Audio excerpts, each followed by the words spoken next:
Assalamualaikum warahmatullahi wabarakatuh.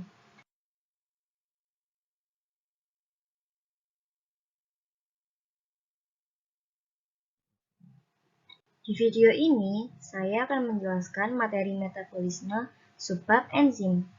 Sebelum kita membahas enzim, kita harus tahu dulu nih, apa sih pengertian metabolisme? Metabolisme adalah semua reaksi kimia yang terjadi di dalam tubuh makhluk hidup. Nah, kalau kita sudah tahu apa itu metabolisme, sekarang kita bahas yuk, apa sih enzim itu?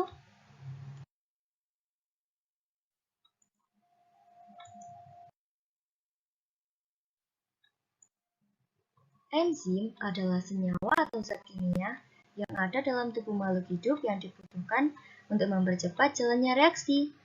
Enzim juga biasa disebut biokatalisator.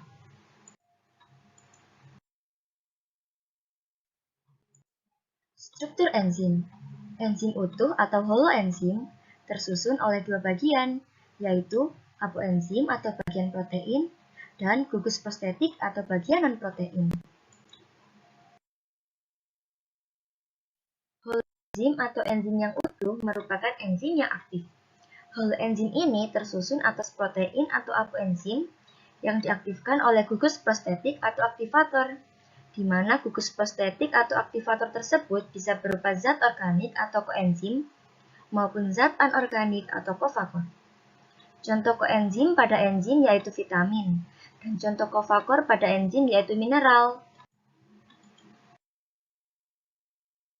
Karakteristik atau sifat enzim. Yang pertama, yaitu mempercepat reaksi dengan memperkecil energi aktivasi. Jadi, energi pada suatu reaksi di awal, energi aktivasinya besar. Jadi, dibutuhkan enzim untuk memperkecil energi aktivasinya, sehingga reaksi akan berjalan dengan cepat. Yang kedua, adalah enzim tersusun atas protein. Yang ketiga, yaitu reaksinya bolak-balik atau reversible. Enzim dapat ikut bereaksi tanpa mempengaruhi hasil akhir dan akan terbentuk kembali pada hasil reaksi sebagai enzim. Contohnya, enzim amilase akan mengubah amilum menjadi glukosa. Nah, enzim amilase juga dapat mengubah glukosa menjadi amilum. Yang keempat, yaitu bekerja spesifik. Satu enzim untuk satu substrat. Enzim memiliki sisi pengikatan yang spesifik. Enzim hanya dapat berpasangan dengan pasangannya. Contohnya yaitu enzim pepsin, mengubah protein menjadi pepton, dan enzim renin yang mengubah kaseinogen menjadi kasein. Yang kelima yaitu enzim bekerja pada suhu optimum. Enzim hanya akan bekerja jika suhu badan kita di suhu optimum. Jika suhu badan kita tidak optimum, maka enzim tidak akan bekerja. Teori cara kerja enzim. Teori yang pertama yaitu teori kunci dan gembok. Pada teori ini dikatakan bahwa enzim diibaratkan gembok dan substrat diibaratkan kunci. Yang kedua yaitu teori ketepatan induksi. Pada teori ini dikatakan bahwa enzim akan menyesuaikan bentuk substratnya. Proses cara kerja enzim pada lock and key teori. Sisi aktif enzim akan mengikat substrat. Setelahnya, enzim dan substrat akan berikatan atau kompleks enzim substrat. Dan kemudian substrat akan diubah menjadi produk. Setelah produk dilepas dari sisi aktif, maka enzim akan siap menerima substrat yang baru dengan jenis yang sama. Proses cara kerja enzim pada induced feed teori. Enzim memiliki sisi aktif yang fleksibel, sehingga terjadi interaksi dinamis antara enzim dan substrat. Jadi, enzim akan menyesuaikan bentuk substratnya. Setelah sisi aktif enzim menyesuaikan dengan bentuk substratnya, maka enzim dan substrat akan berikatan atau kompleks enzim substrat. Kemudian akan menghasilkan produk. Faktor-faktor yang mempengaruhi cara kerja enzim. Yang pertama yaitu suhu. Enzim akan bekerja pada suhu optimal. Apabila suhunya terlalu rendah, maka enzim tidak akan aktif. Dan apabila suhunya terlalu tinggi, maka enzim akan mengalami denaturasi atau kerusakan struktur. Yang kedua yaitu pH. Setiap enzim memiliki pH optimumnya masing-masing.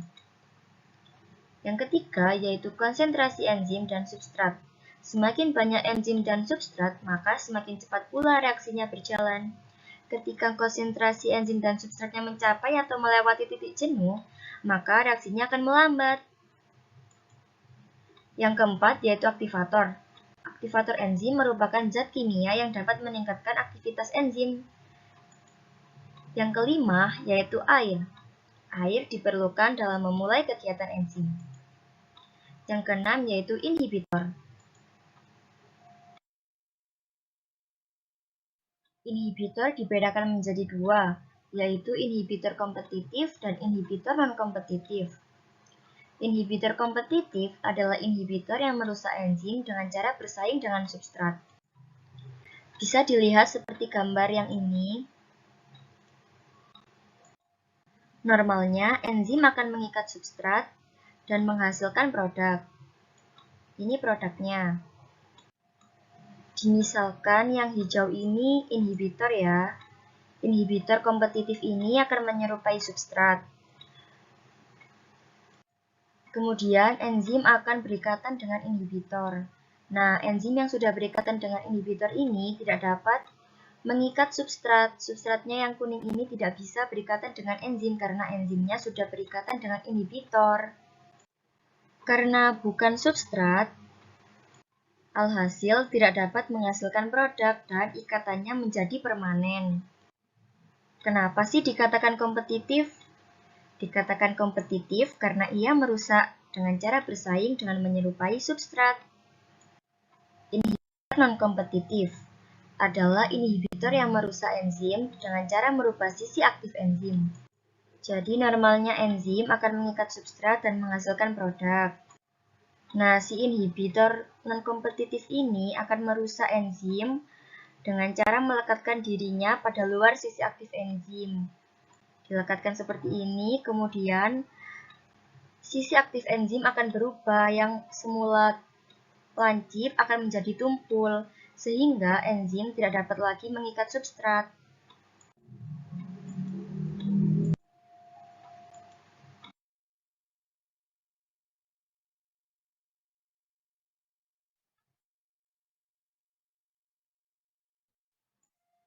Sekian video penjelasan dari saya.